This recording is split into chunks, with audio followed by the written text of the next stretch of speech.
Rhythm guitar, John Wilkinson.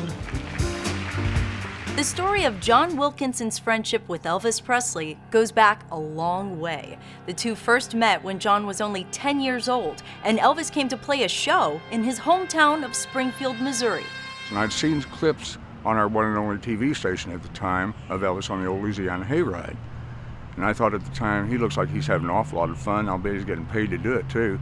But he was beating on this beautiful Martin D18 guitar. It kind of hurt my feelings. You have to understand, I started playing guitar when I was 5 years old and three-finger bluegrass banjo when I was 6. John promised himself he'd give Elvis a lesson or two, and he got the opportunity to do so when he snuck backstage and into Elvis's dressing room. When I finished, I put the guitar back up against the wall and I sat down and he said, "You're pretty good." And I said, "I know." And I started to walk out the door and he said, "Johnny, come back here a minute." So, okay, and he shook my hand and gave me a big hug. And in a very soft voice, he said, "Johnny, I just know deep down in my heart we're going to meet again." They did meet again, and when Elvis formed his TCB band in 1968, he handpicked John to play rhythm guitar, leading to several successful tours together. We all knew each other. We were like family. The Sweets and the Imperials at the first, and then J.D. Sumner and the Stamps.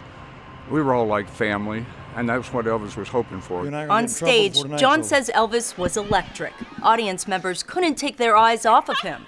Off stage, Elvis was a ton of fun, a total practical joker. And that laugh was so infectious that you couldn't help but feel good and laugh right along with him when he was. He was a funny man. He had a wonderful sense of humor. To this day, John often thinks of his good friend Elvis, still wearing his TCB emblem and wearing it proud. That's been on my neck every day since July 31st, 1969, when Elvis personally put it around my neck. Besides my own father, he was probably the most kind and compassionate and considerate and generous man I've ever met in my life. Jackie Jones for Elvis.com.